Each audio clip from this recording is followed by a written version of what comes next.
राधे राधे दोस्तों, RY blog में आपका स्वागत है। आज के इस ब्लॉग में गोपाचार्य श्री आत्मानंद जी महाराज के पास चलते हैं हम लोग और जन्माष्टमी, श्री कृष्ण जन्माष्टमी क्यों मनाई जाती है, उसका महत्व क्या है, उसके बारे में जानेंगे। चलिए चलते हैं।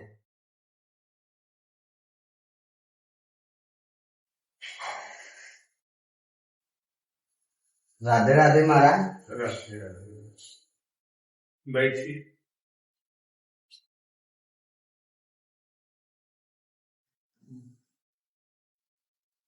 आज हम आपके पास आए हैं श्री कृष्ण जन्माष्टमी क्यों मनाई जाती है और उसका महत्व क्या है, उसके बारे में जानने के लिए।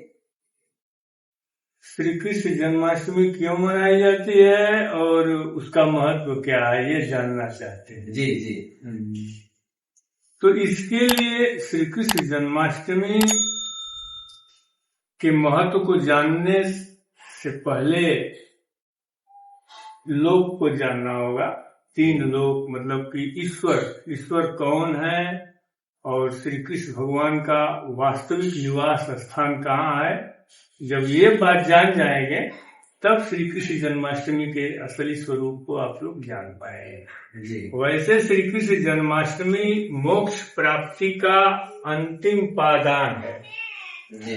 वहां के बाद जो है श्री कृष्ण में विलीन होने की प्रक्रिया प्रारंभ हो जाती है। तो देखा जाए तो भगवान श्री कृष्ण का निवास स्थान गोलोक है, जो सभी लोकों से ऊपर है। जी। उसके 50 करोड़ योजन नीचे बाएं साइड में जो है नारायण लोक है।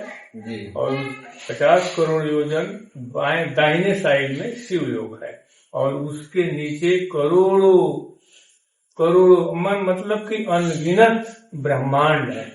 जी। और भगवान श्री कृष्ण गोलोक से हर द्वापर युग में भूतल पर आते हैं। यदा यदा हि धर्मस्य ग्लानिर्भवति भारत, मतलब जब जब धर्म की हानि होती है उसको बचाने के लिए भगवान श्री कृष्ण भूतल पर आते हैं।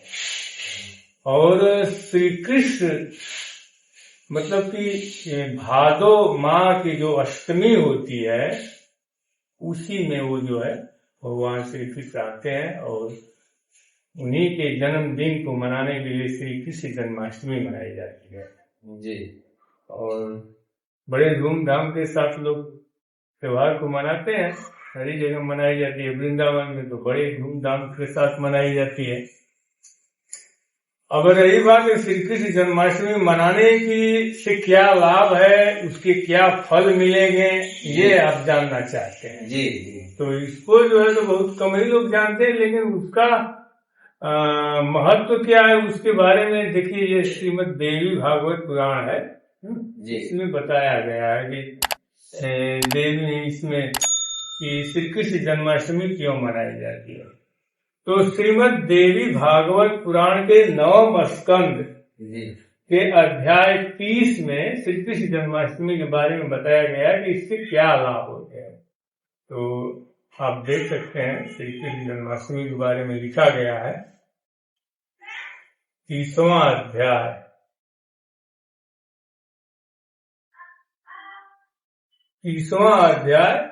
श्लोक संख्या 69 से 70। 2 ऐसे श्लोक हैं जो श्री कृष्ण जन्माष्टमी के बारे में बताते हैं कि इसका क्या महत्व है। जी। तो आप कैमरा इधर दिखा सकते हैं, इधर 69 70 देखिए यहाँ लिखा, और नजदीक आके दिखा दीजिए इनको क्या लिखा है, वहीं से दिखाइए, वहीं से है। भारतवर्ष में जो मनुष्य श्री कृष्ण जन्माष्टमी का व्रत करता है वह अपने 100 जन्मों में किए गए पापों से छूट जाता है, इसमें संदेह नहीं है। अब तक 14 इंद्रों की मतलब कि जब तक 14 इंद्रों की स्थिति बनी रहती है तब तक वह वैकुंठ लोक में आनंद भोग करता है। इसके बाद वह पुनः उत्तम योनि में जन्म लेकर निश्चित रूप से भगवान श्री कृष्ण की भक्ति प्राप्त करता है। इसका मतलब ये है कि वो भगवान श्री कृष्ण के वैकुंठ लोक मतलब गोलोक में तो चला जाता है जी, लेकिन अभी भी वो मुक्ति नहीं मिली है उसको जी। अब आप कहेंगे कि भैया तब क्या फायदा श्री कृष्ण जन्माष्टमी मनाने से जब मुक्ति नहीं मिली। ये बहुत बड़ी चीज है कि आप गोलोक में चले जाते हैं, लेकिन जब तक 14 इंद्रों की स्थिति बनी रहती है तब तक आप गोलोक में निवास करेंगे। गोलोक में निवास करने का मतलब भगवान श्री कृष्ण के साथ रहेंगे, गोपियों के साथ रहेंगे, और इतना आसान नहीं है कि गोलोक में चले जाएं। लेकिन अभी भगवान श्री कृष्ण में विलीन नहीं हो पाएंगे, आपको मुक्ति नहीं मिलेगी। एक फिर से पुनः जो आपको जन्म लेना पड़ेगा। अच्छा, दोबारा जन्म लेना पड़ेगा, मतलब अभी मुक्त नहीं हुए हैं, लेकिन इतनी बड़ी उपलब्धि हो जाए कि आप गोलोक में पहुंच जाएंगे। अच्छा, तब आप कहेंगे कि मुक्ति कैसे मिलेगी, ये तो सवाल है ना, उठता है कि आखिरकार में कैसे मुक्ति मिलेगी। तो भगवान श्री कृष्ण ही सर्वोपरि, उनसे बड़ा कोई ईश्वर नहीं है। हाँ, उन्हीं से सृष्टि की संरचना होती है और अंतो गत्वा आदमी उन्हीं में विलीन हो जाते हैं जी। और यही जो है परम गति इसको कहा जाता है। तो अब बात आती है कि श्री कृष्ण जन्माष्टमी से तो आदमी जो गोलोक में पहुंच जाता है, लेकिन वह पुनः जन्म लेता है। इसका मतलब तो अभी मुक्त नहीं हो पाया, दोबारा जन्म लेता है। और मुक्त का मतलब कि जब विलीन हो गया तो फिर जो उसको जन्म लेना नहीं है, वो कृष्णमय हो जाएगा, भगवान श्री कृष्ण में विलीन हो जाएगा जी। तो मुक्ति का मतलब वही होता। तब अब मुक्ति कैसे मिलेगी जी, आपके दिमाग में प्रश्न उठता होगा। तो मुक्ति के लिए इसी श्रीमद् देवी भागवत पुराण के 9वें स्कंद में ही श्लोक संख्या है, हमको लगता है कि 85 से 89 जी, 85 से 89 श्लोक में स्पष्ट रूप से लिखा हुआ है कि कैसे मुक्ति मिलती है जी। कहने का मतलब श्री कृष्ण जन्माष्टमी गोलोक तक पहुंचा देगी, और ये बहुत बड़ी उपलब्धि होती है। गोलोक में पहुंचना इतना आसान नहीं होती है जी। लेकिन अब जो है हम लोग जानेंगे कि मुक्ति कैसे मिलेगी। तो देखिए 89 श्लोक संख्या को हम देखते हैं क्या लिखा गया है इसमें। मुक्ति के बारे में श्रीमद् देवी भगवत पुराण के 9वें स्कंद के अध्याय 30 में ही सारी चीजें बताई गई है। पहले तो हम आपको बता दिए श्री कृष्ण जन्माष्टमी जी, वहाँ गोलोक तक आदमी चला जाता है जी, और लेकिन वो मुक्त नहीं होता जी। अब दूसरा कारण इसका बताया गया है कि वास्तव में मुक्त कब होगा, कैसे होगा, इसके बारे में श्लोक संख्या 89 से 65 से 85 से 89 तक के बारे में ये श्लोक बताता है जी। अब आप देख सकते हैं इसमें लिखा गया है 85वां श्लोक में लिखा गया है, जो भारतवर्ष में कार्तिक पूर्णिमा को सैकड़ों गोपों यानी गोप भगवान श्री कृष्ण का गोपों से एकदम नजदीकी खूनी ब्लड रिलेशन है। भगवान श्री कृष्ण सदैव गोपियों के साथ ही रहते हैं, चाहे गोलोक में हो या भूलोक में हो। और आपको ये जानकर आश्चर्य होगा कि गोप जिसको अहीर कहा जाता है, और आज के युग में जो है उनका एक वंश है यादव। मतलब चाहे गोप कहिए, चाहे अहीर कहिए, चाहे यादव कहिए, बात कहिए, इनकी उत्पत्ति गोलोक में भगवान श्री कृष्ण के रोमकूपों से हुई है। और भगवान श्री कृष्ण जब भी भूतल पर आते हैं तो अपने समस्त गोपियों को लेकर भूतल पर आते हैं और बड़े से बड़े युद्ध करके जो है पृथ्वी के भार को दूर करके पुनः वापस चले जाते हैं। ये प्रक्रिया हमेशा सतत चलती रहती है जी। और भगवान श्री कृष्ण द्वापर के अंत में आते हैं और अष्टमी, भादो माह की अष्टमी के दिन आते हैं, और उसी खुशी के उनके भगवान श्री कृष्ण के जन्म को मनाते हैं लोग श्री कृष्ण जन्माष्टमी के लिए। तो इतने बड़े ईश्वर जब पृथ्वी पर आते हैं, उनका जन्म होता है, तो लोग श्री कृष्ण जन्माष्टमी मनाते हैं, तो क्यों न लाभ होगा जी। तो श्री कृष्ण जन्माष्टमी का व्रत करने से और मनाने से निश्चित रूप से आदमी गोलोक तक जाता है। जी। हमने आपको पहले बताया कि लेकिन मुक्ति नहीं मिलती, गोलोक तक तो चला जाता है जी। तो ये मुक्ति के बारे में इसी श्रीमद् देवी भागवत पुराण में 85 से 89 श्लोक में लिखा गया है। अब ध्यान से देखिए। जो भारतवर्ष में कार्तिक पूर्णिमा को सैकड़ों गोपों के बारे में आपको बताया हमने जी। तथा गोपियों को साथ लेकर रास मंडल संबंधी उत्सव मनाकर शिलापट पर या प्रतिमा में 16 प्रकार के पूजनोपचारों से भक्ति पूर्वक राधा सहित श्री कृष्ण की पूजा संपन्न करता है, वह ब्रह्मा जी के स्थित पर्यंत गोलोक में निवास करता है। पुनः भारतवर्ष में जन्म पाकर वह श्री कृष्ण की स्थिर भक्ति को प्राप्त करता है। इसके बाद भगवान श्री हरि यानी श्री कृष्ण क्रम की सुदृढ़ भक्ति तथा उनका मंत्र प्राप्त करके देह त्याग के अनंतर वह पुनः गोलोक को चला जाता है। वहां श्री कृष्ण के समान रूप को प्राप्त करके उनका प्रमुख पार्षद बन जाता है।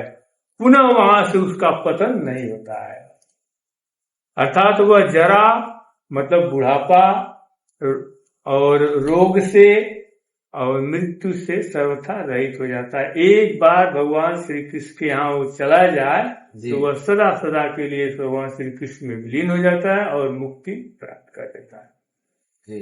दोबारा उसको जन्म लेना नहीं पड़ता है। तो अब इसमें इसका क्या मतलब है? कार्तिक पूर्णिमा को सैकड़ों, कार्तिक पूर्णिमा बहुत बड़ा महत्व है। कार्तिक सैकड़ों गोपों को ले लीजिए और गोपियों को ले लीजिए, दूसरे को लेकर तो नहीं कल्याण होगा जी। सैकड़ों गोपियों को इकट्ठा करिए, फिर इसके बाद जो है रासलीला करिए। भगवान श्री कृष्ण और राधा करके का जो है वहाँ रासलीला करिए। जब एक बार और बता दें कि जहाँ भी आप रासलीला करेंगे भगवान श्री कृष्ण और राधा जी वहाँ तत्काल उपस्थित हो जाएंगे जी। और जब भगवान जहाँ उपस्थित हो जाएंगे, समझ लीजिए कि क्या पूछना है। तब वहां पर जब रासलीला करेंगे तब निश्चित रूप से आप जो है ये क्रिया बार बार करेंगे तो निश्चित रूप से आप जो है गोलोक को जाएंगे, भगवान श्री कृष्ण में विलीन हो जाएंगे, फिर आवागमन से मुक्त हो जाएंगे। तो एक कार्तिक पूर्णिमा के दिन जो है रासलीला का प्रावधान और ये जो श्री कृष्ण जन्माष्टमी का प्रावधान समझ गए होंगे जी। श्री कृष्ण जन्माष्टमी मुक्ति का जो है अंतिम द्वार है, अंतिम द्वार। हाँ, और भगवान सैकड़ों गोपियों को इकट्ठा करिए और एक बढ़िया सा जो है रास लीला करिए। और रास लीला जो है नाच गाना रास लीला नहीं होती है। रास लीला का मतलब ये एकदम भगवान श्री कृष्ण का जो है मोक्ष अंतिम मिलन होता है। और वो जो है बहुत बड़ी उपलब्धि होती है। उसके बाद आदमी जो है भगवान श्री कृष्ण विलीन होकर के मोक्ष को प्राप्त कर लेता है। इसके अलावा और दूसरा कोई साधन ही नहीं है कि आप मुक्ति प्राप्त कर लें जी। इसलिए जो है दोनों का अलग अलग महत्व है। रासलीला और भगवान श्री कृष्ण हमेशा करते रहते हैं जी। वृंदावन में आप सुने होंगे कि भगवान श्री कृष्ण रासलीला किए। और जब सृष्टि की उत्पत्ति करते हैं तो उत्पत्ति करने के बाद भी वह रासलीला करते हैं। उसी रासलीला करते समय जो है तमाम राधा के रोमकूपों से जो है तमाम देवियां उत्पन्न होती हैं, गोपियां उत्पन्न होती हैं। और इसके बाद श्री कृष्ण के रोमकूपों से जो है गोप उत्पन्न होते हैं और एकदम रूप और स्वरूप में उन्हीं के समान जी। तो वहीं से गोपों का बहुत बड़ा महत्व है। भगवान श्री कृष्ण गोपों के साथ सदैव रहते हैं और सदैव मतलब हमेशा गोप वेश में ही रहते हैं जी। और विष्णु के 4 भुजाएं होती है, लेकिन भगवान श्री कृष्ण हमेशा गोप वेश में 2 भुजाधारी रहते हैं। उनका प्रतीक है कि मतलब छड़ी जी और गोप जी और गैया। गई। ये सब चीजें भगवान श्री कृष्ण के प्रतीक है। इसके अलावा भगवान श्री कृष्ण किसी के साथ नहीं रहते, हमेशा सदैव गोपों के साथ रहते हैं। गोपों जैसा व्यवहार बनाते हैं, उनका वेश और रूप रचना सब गोपों के समान ही रहता है। जी यही कारण है कि जब तक गोपों को इकट्ठा करके आप रास नहीं करेंगे, वो रास पूरी नहीं मानी जाएगी। जी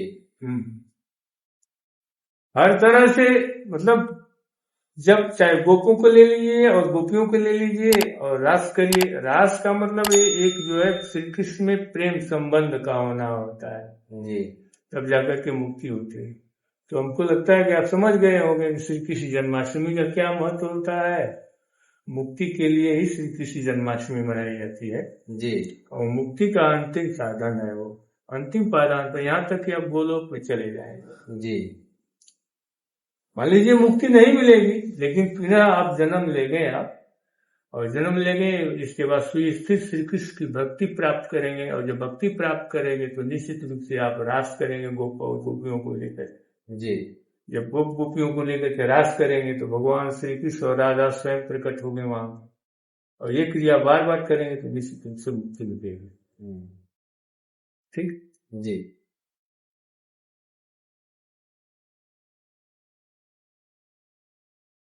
महाराज जी, आपसे मिल के बहुत अच्छा लगा, और जो श्री कृष्ण जन्माष्टमी के बारे में और मोक्ष के बारे में आप बताए हैं वो बहुत ही महत्वपूर्ण है, और इसको सभी लोग को जानना चाहिए। जी सही बात है, सभी को जानना चाहिए जी। और ये दुर्लभ जानकारी है, और ये सब प्रचार करिएगा। जी जरूर जरूर। जय आनंद। राधे राधे। राधे राधे।